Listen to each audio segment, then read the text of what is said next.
कैसे हैं आप? मैं अरविंद आर्य आप सभी का आपके अपने चैनल आसान फिजिक्स के ऑनलाइन प्लेटफॉर्म पर स्वागत करता हूं। आज हम लेके आए हैं विद्युत द्विध्रुव के कारण विभव या electric potential due to dipole, electric potential due to dipole या विद्युत द्विध्रुव के कारण विभव। तो इसके लिए देखो, हमने ऐसा माना कि ए बी एक विद्युत द्विध्रुव है, इसको नाम दे दिया, इस पॉइंट्स को ए पॉइंट हो गया और ये बी हो गया। तो हमने कहा ए बी एक विद्युत द्विध्रुव है, दोनों आवेश जो माइनस है और जो प्लस है उसके बीच की दूरी 2l है। Consider A B electric dipole having negative charge and positive charge. A B एक विद्युत द्विध्रुव है जो ऋणावेश और धनावेश से मिलकर बना है और दोनों के बीच की दूरी 2l है। द्विध्रुव के मध्य बिंदु O से D दूरी पर एक बिंदु P स्थित है, जिस पर हमको क्या करना है, विद्युत क्षेत्र की तीव्रता ज्ञात करनी है। तो हम देखेंगे कि ये जो है, ये बिंदु P से जो D पॉइंट जा रहा है, ये P वेक्टर के साथ थीटा एंगल बनाता है। तो हम क्या कहेंगे, प्लस Q आवेश के कारण बिंदु P पर विभव। क्या लिखेंगे, प्लस Q आवेश के कारण, प्लस Q आवेश के कारण, प्लस Q आवेश के कारण बिंदु P पर विभव, बिंदु P पर विभव। प्लस Q आवेश के कारण बिंदु P पर अगर हम विभव ज्ञात करें तो यह जाएगा V1 इक्वल टू बोले के क्यू अपॉन आर, के क्यू अपॉन D1। ये पहला समीकरण आ गया। फिर से ध्यान दें, इस प्लस क्यू आवेश के कारण बिंदु P पर विभव चाहिए तो कितना आएगा, V1 इक्वल टू के क्यू अपॉन D1। इसी प्रकार अगर हम आगे बात करें तो माइनस क्यू आवेश के कारण बिंदु P पर विभव, माइनस क्यू आवेश के कारण, माइनस क्यू आवेश के कारण बिंदु P पर विभव के कारण बिंदु P पर विभव, बिंदु P पर विभव। तो देखिए, माइनस क्यू आवेश के कारण अगर हम बिंदु P पर विभव ज्ञात करते हैं तो ये माइनस क्यू रहा, ये दूरी कितनी है, D2 है। तो आपका फॉर्मूला आएगा V2 इक्वल टू बोले K minus q, K q upon r. तो K minus q upon r, r का मतलब D2। तो देखिए ये क्या बन जाएगा, माइनस के क्यू अपॉन D2। ठीक है, क्या बन जाएगा ये, माइनस का के क्यू अपॉन D2। तो अब अगर हम देखें कि बिंदु P पर कुल विभव कितना आएगा, तो एक तो ये माइनस के लिए आएगा और एक ये प्लस के लिए आएगा। तो हम लिखेंगे बिंदु P पर कुल विभव। क्या लिखेंगे, बिंदु P पर, बिंदु P पर कुल विभव। तो देखिए बिंदु P पर कुल विभव कितना आता है, तो हमने कहा बिंदु P पर कुल विभव। तो अगर कुल विभव की बात करें तो ये बनेगा V equal to V1 plus V2। कुल विभव क्या आएगा, V equal to V1 plus V2। तो V equal to V1 plus V2 आएगा, तो V equal to V1, V1 का मतलब क्या है, के q upon D1 plus V2 की वैल्यू क्या है, माइनस के क्यू अपॉन D2। ठीक है, क्या है, माइनस के क्यू अपॉन D2। सॉल्व करते हैं तो ये बनेगा V इक्वल टू के क्यू अपॉन D1 माइनस के क्यू अपॉन D2। क्या कॉमन आ रहा है इन दोनों में से, तो के क्यू कॉमन आ गया, के क्यू कॉमन आ गया, तो V इक्वल टू के क्यू कॉमन निकाल दिया हमने इसमें से, के क्यू, और आपके पास क्या रह गया, 1 upon D1 minus 1 upon D2। ये हो गई आपकी इक्वेशन नंबर 3। ठीक है, ये फर्स्ट हो गई, इसको हमने सेकंड कह दिया, और ये इक्वेशन हो गई 3। तीसरा समीकरण हो गया, बिंदु P पर कुल विभव कितना आया, प्लस और माइनस के कारण के Q 1 upon D1 minus 1 upon D2। तो हमने ऐसे लिख दिया V इक्वल टू के क्यू, ये विभव आया के क्यू, और यहाँ पे आया 1 upon D1 minus 1 upon D2। ये इक्वेशन नंबर 3 हो गई। अब हम इसमें ज्योमेट्रिकल इंटरप्रिटेशन करते हैं, गणितीय विधि लगाएंगे। तो हमने क्या किया, इस बिंदु B से इस पर, ये देखिए ये सबसे ज्यादा लंबाई ये वाली है, अगर आप ध्यान से देखेंगे इस डायग्राम को तो ये सबसे ज्यादा लंबाई होगी, उसके बाद ये है और सबसे कम ये है। तो हम चाहते हैं कि ये वाली लेंथ और ये वाली लेंथ आपस में बराबर हो जाएं। बराबर करने के लिए हमने क्या किया, यहां से इतना चाप नापा, यहां से इतना प्रकार लिया और यहां से इतना चाप नापा और इस पर रख के यहां लगा दिया। जैसे आप यहाँ पे चाप लगाएंगे तो देखिए यहां से हमने इस पर क्या किया, इन दोनों पॉइंट्स को मिला दिया और एक अभिलंब बना दिया। ठीक है, क्या किया हमने, इन दोनों पॉइंट्स को मिलाया और इन दोनों पॉइंट्स को मिला के इस पे क्या बना दिया, एक नॉर्मल बना दिया, एक अभिलंब बना दिया। फिर से ध्यान दें, क्या बताया आपको, यहाँ पे एक 90 डिग्री बना दिया। फिर से ध्यान दें, आपसे क्या कहा मैंने, ध्यान दें देखें ये बीपी जो है, ज्योमेट्रिकल मेथड लगा रहे हैं तो बीपी के बराबर हमने एक चाप लिया प्रकाल से और यहाँ पे एक कट लगा दिया। इसका मतलब है ये दूरी लगभग इसके बराबर हो जाएगी, ठीक है। और ए बी इस पॉइंट को कह दिया हमने सी, ठीक है। क्या कह दिया हमने? सी। तो देखिए अगर ऐसा करते हैं हम तो जो बीपी है वो लगभग पीसी के बराबर हो जाएगा, क्योंकि हमने क्या किया, पहले ये चाप नाप लिया और फिर यहाँ पे लगा दिया। तो इसका मतलब जितनी लेंथ ये आएगी उतनी ही ये आनी चाहिए पीसी की, क्योंकि इतना यहाँ पे अगर चाप काटेगा तो हमने क्या लिखा, ज्योमितीय विधि से, ज्योमेट्रिकल मेथड से सॉल्व कर रहे हैं तो हम यहाँ पे लिख सकते हैं क्या, ज्योमितीय विधि से। हमने लिखा इसमें क्या लिखा, ये नोट कर लीजिए सारा। और अब हम आगे लिखते हैं इसमें, तो हमने लिखा बाय ज्योमेट्रिकल मेथड, ज्योमितीय विधि से। तो देखिए ज्योमितीय विधि क्या कहती है, ज्योमेट्रिकल मेथड आपका क्या कहता है, तो हमने लिखा ज्योमितीय विधि से, ज्योमितीय विधि से, बाय ज्योमेट्रिकल मेथड, ज्योमितीय विधि लगा दी तो हम कह सकते हैं कि जो पीवी का मान है वो लगभग बराबर होना चाहिए, और किसके लगभग बराबर होना चाहिए, पीसी के, पीसी के लगभग बराबर होना चाहिए।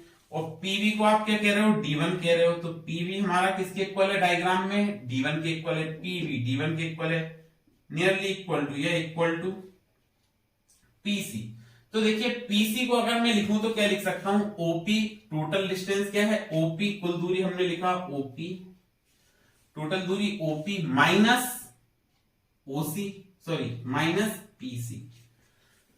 इस पूरी दूरी में से अगर मैं ये पीसी दूरी घटा देता हूं तो हमको क्या मिले जाए, सॉरी मैं इसमें से क्या करता हूं, इसमें से ओपी में से ओसी को घटा देता हूं, इस पूरी दूरी ओपी में से इस ओसी को घटा देता हूं तो ये दूरी मिलेगी। और हमको पता है अभी हमने चाप लगाया था तो ये दूरी इसके बराबर है। इसका मतलब है इसको मैं D1 लिख सकता हूं, इस वाली दूरी को क्या लिख सकता हूं, D1, क्योंकि ये D1 के बराबर आएगी। फिर से सुने, हमने चाप लगाया है इतना नाप के प्रकाल से और यहाँ चाप लगा दिया, तो ये वाली दूरी D1 के बराबर हो जानी चाहिए पीसी की। तो पीवी और पीसी एक ही बात है, इसको मैंने D1 लिख दिया। पीसी को और ब्रेक करेंगे तो ओपी माइनस ओसी लिख सकते हैं। इस पूरी दूरी में से इतनी दूरी ओसी घटा दो, ठीक है। अच्छा जी, अब हमको ओसी की जरूरत है, तो ओसी की जरूरत है तो हमने एक समकोण त्रिभुज लिया, कौन सा, ओसीबी। हमने यहाँ पे क्या लिखा, समकोण त्रिभुज, क्या लिखा, समकोण त्रिभुज ओसीबी में, ओसीबी में ये एक समकोण त्रिभुज ले रहे हैं ओसीबी। अगर ओसीबी समकोण त्रिभुज ले रहे हैं तो कोण के सामने वाली भुजा लंब, तो हमको ये पता है कोण के सामने वाली भुजा लंब, तो ये आधार है और ये हमको पता है कर्ण है। तो हमने इसमें लगाया cos थीटा, क्या लगाया, cos थीटा। cos थीटा बराबर क्या होता है हमारे पास, आधार बटे कर्ण, क्या होता है, आधार बटे कर्ण। अब आप देखिए आधार कितना है इसमें, तो एंगल के सामने वाली साइड परपेंडिकुलर है तो आधार कितना हो गया, ओसी। तो cos थीटा बराबर हमने लिखा आधार ओसी अपॉन कर्ण, कर्ण क्या है, ओबी।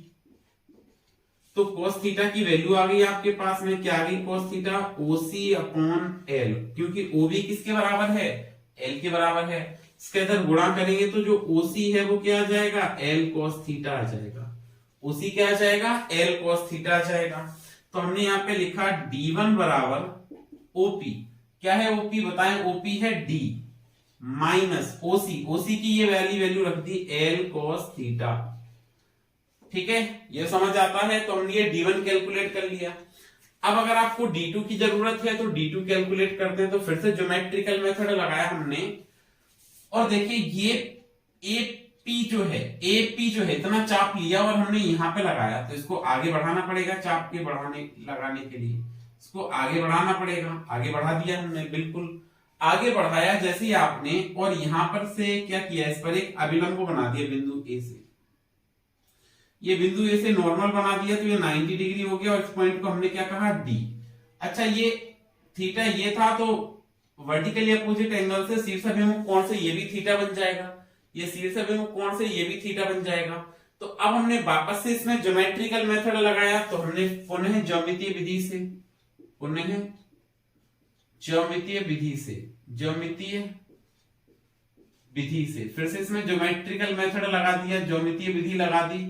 तो देखिए ज्योमेट्रिकल मेथड से फिर से क्या बनेगा, ज्योमितीय विधि से क्या बनेगा, ये जो एपी है, ये जो एपी है आपकी जो दूरी है क्या है एपी, वो लगभग बराबर होनी चाहिए, किसके लगभग बराबर होनी चाहिए, एपी की वैल्यू, एपी जो है वो लगभग बराबर हो जानी चाहिए किसके, डीपी के, किसके बराबर होनी चाहिए, डीपी के। देखिए डीपी के बराबर होना चाहिए ये एपी। और देखिए एपी को हम कह सकते हैं क्या, D2, एपी को क्या कह सकते हैं, एपी को कह सकते हैं D2, जो डीपी के बराबर है। तो डीपी किसके बराबर है वास्तव में, तो डीपी बराबर है OD plus OD plus OP के, ओडी प्लस ओपी के। अब हमको ओपी तो पता है कि ये डी है, लेकिन ओडी पता करना है, तो फिर से एक समकोण त्रिभुज लिया हमने यहाँ पे, तो क्या लिखा यहाँ पे, समकोण त्रिभुज, क्या लिखा, समकोण त्रिभुज, कौन सा, ओडीए, ओडीए में, समकोण त्रिभुज ओडीए में पाइथागोरस प्रमेय का उपयोग, इसमें भी हमको एंगल के सामने वाली साइड परपेंडिकुलर कहलाती है, लंब कहलाती है। तो ये आधार ज्ञात करना है, तो फिर से cos थीटा चाहिए, तो हमने लिखा cos थीटा बराबर आधार, कोण के सामने वाली भुजा लंब है, तो आधार क्या है, ओडी, आधार ओडी है, आधार बटे कर्ण, कर्ण क्या है, ओए है, कर्ण है ओए, वैल्यू रख लो तो यह जाएगा तुम्हारा क्या, cos थीटा बराबर ओडी अपॉन ओए, ओए का मतलब एल, ओडी अपॉन ओए, ओए कितना है, ये एल है, ये एल है, तो इसके इसमें गुणा करेंगे तो ओडी का मान आ जाएगा तुम्हारे पास क्या, एल cos थीटा, ओडी का मान क्या आ जाएगा, एल cos थीटा। ये ओडी का मान हम जब यहां पे पुट करेंगे तो आपको मिलेगा D2 बराबर ओडी, ओडी का मतलब क्या है, L cos theta plus OP, OP का मतलब क्या है, डी। ये बात क्लियर हो गई। तो ये हो गया आपका इक्वेशन नंबर 4, ठीक है, ये हो गया आपका इक्वेशन नंबर 4, और ये हो गई आपकी इक्वेशन नंबर 5। ये बात क्लियर है। लिखने का तरीका, पहले आप ये लिखेंगे, उसके बाद ये लिखेंगे, ऐसे सेम इसमें आप पहले ये नोट करके ये कैलकुलेट कर लेंगे, उसके बाद ये बता देंगे ऐसे होता है, ठीक है, बात क्लियर हो गई। अच्छा जी, अब ये D1 और D2 का मान हम वापस से समीकरण 3 में रखते हैं, D1 और D2 का मान समीकरण नंबर 3 में रखते हैं, तो ध्यान से समझिएगा, D1 और D2 की जब हम वैल्यू पुट करेंगे, D1 और D2 की वैल्यू पुट करेंगे तो देखिए क्या आएगा। तो हमने लिखा D1 एवं D2 का मान समीकरण 3 में रखने पर, D1 एवं D2 का मान, D2 का मान समीकरण 3 में रखने पर, D1 एवं D2 का मान समीकरण 3 में रखने पर, D1 और D2 का मान रख रहे हैं हम, कहां रख रहे हैं, समीकरण नंबर 3 में। तो V बराबर क्या है, KQ और 1 अपॉन D1, D1 का मतलब 1 अपॉन, और क्या बनेगा ये D minus L cos theta, D1 का मान आ गया माइनस 1 अपॉन D2, D2 कितना है, तो 1 upon D plus L cos theta, ये D1 का मान आ गया और D2 का मान आ गया। बोलो क्लियर है। अच्छा जी, अब इसको हम सॉल्व कर लेते हैं, आगे इसको आगे बढ़ा लेते हैं, फाइनल आंसर तक पहुंच जाते हैं इससे। तो देखिए इसको जब आप सॉल्व करेंगे तो देखिए क्या बनेगा, ये आ जाएगा आपका V is equal to KQ, और इसको लिखा 1 upon D minus L cos theta minus 1 upon D plus L cos theta, ये वैल्यूज लिख लिए, ठीक है, 1 upon D minus L cos theta minus 1 upon D plus L cos theta. LCM ले लो इसका, तो ये बनेगा V equal to KQ, LCM ले लेंगे तो क्या बनेगा बोलो, ये बनेगा D minus L cos theta और इधर बनेगा D plus L cos theta. इसको जब आप सिंप्लीफाई करेंगे तो D माइनस L से D माइनस L गया, ये बचेगा D plus L cos theta minus D minus L cos theta, ठीक है। ओवरऑल हम इसको सॉल्व करते हैं, जब आप इसको सॉल्व करेंगे तो ये बनेगा V इक्वल टू KQ, ये रह जाएगा D plus L cos theta, ये बनेगा माइनस का D प्लस का L cos थीटा। अब बताइए ये क्या बना, a minus b a plus b, मतलब a square minus b square, तो हम लिख सकते हैं D square minus L cos theta का होल स्क्वायर। अब एक बात बताइए, इस डी से ये वाला डी कैंसिल हो जाएगा, एल कॉस थीटा और एल कॉस थीटा को ऐड कर लो तो v इक्वल टू के क्यू, और ये बनेगा 2l cos theta divided by D square minus L square cos square theta. अब आप एक बात बताइए, हमने पढ़ा है विद्युत द्विध्रुव आघूर्ण का फॉर्मूला कि P बराबर क्या होता है बताइए, Q into 2L। P equal to क्या होता है, Q इंटू 2L। P बराबर क्या होता है, Q इंटू 2L। तो P की ये वैल्यू रख देंगे तो V equal to K into P cos theta upon D square minus L square cos square theta. अब अगर मैं ऐसे कह दूं इसमें कि जो d है ना वो बहुत ज्यादा है, किससे ज्यादा है, l से। d should be more than l, d का मान बहुत ज्यादा है l से, तो ये टर्म नेग्लेक्ट हो जाएगा आपका, ये वाला टर्म नेग्लेक्ट हो जाएगा। तो ये क्या बनेगा, v इक्वल टू के P cos theta upon D square. ये फॉर्मूला बन जाएगा, v का क्या बन जाएगा, के P cos theta upon D square. बात क्लियर हो गई। तो ये विद्युत द्विध्रुव के कारण विद्युत विभव की गणना हो गई। आगे हम इसको अगर और सिंप्लीफाई करते हैं थोड़ा सा, तो देखिए इसको आगे सिंप्लीफाई करने में क्या होगा, k को हम क्या लिख सकते हैं, तो हमने लिखा v is equal to, k को लिख सकते हैं आप 1 अपॉन 4 पाई एप्सिलॉन नॉट, और ये आ जाएगा p cos theta divided by D square. ये विद्युत द्विध्रुव के कारण विद्युत विभव का फॉर्मूला आ गया, विद्युत द्विध्रुव के कारण विद्युत विभव का फॉर्मूला आ गया। अब ध्यान दें, इसमें दो कंडीशंस होती हैं, दो स्थितियां होती हैं। वो क्या क्या है स्थितियां, एक होती है अक्षीय स्थिति, एक क्या होती है, अक्षीय स्थिति। तो केस 1 लेते हैं हम, पहली स्थिति लेते हैं केस 1। अक्षीय स्थिति में क्या लिखते हैं, अक्षीय स्थिति में अगर हम अक्षीय स्थिति की बात करते हैं, अक्षीय स्थिति में बात करेंगे तो देखिए अक्षीय स्थिति में वास्तविकता में क्या स्थिति होती है, ये एक होता है आपका नेगेटिव चार्ज, एक होता है पॉजिटिव चार्ज, और इसके अलोंग, इस लाइन के अलोंग हम पॉइंट लेते हैं जिस पर हमको क्या करना है, विद्युत क्षेत्र की तीव्रता ज्ञात करनी है। वो एक रेखा के अनुदिश बिंदु लिया जाता है, किसके अनुदिश, रेखा के अनुदिश। तो बताइए यहाँ पे थीटा कितना बना आपका, थीटा बना आपका 0 डिग्री, क्योंकि इसी के अनुदिश है। तो थीटा कितना बना, 0 डिग्री। तो अक्षीय स्थिति में विभव का फॉर्मूला क्या आएगा, v equal to 1 upon 4 pi epsilon naught into p cos 0 degree upon D square. बताइए cos 0 का मान कितना होता है, 1। cos 0 का मान कितना होता है, 1। तो v बराबर क्या आ जाएगा, 1 upon 4 pi epsilon naught into p upon D square. ये विभव आ गया, ये क्या आ गया, विद्युत विभव आ गया।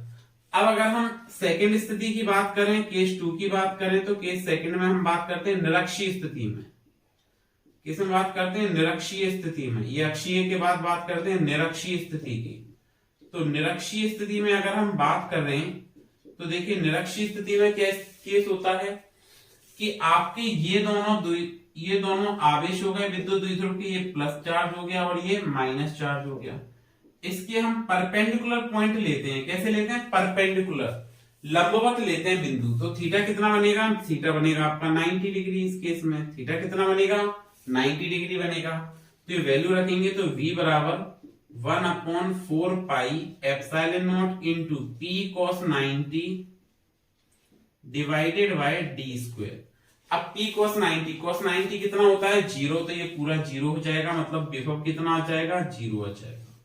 ठीक है, क्लियर है इतना। तो इतना पढ़ के आइएगा, मिलते हैं नेक्स्ट क्लास में एक और नए कॉन्सेप्ट के साथ। तो पढ़ते रहिए, सुरक्षित रहिए।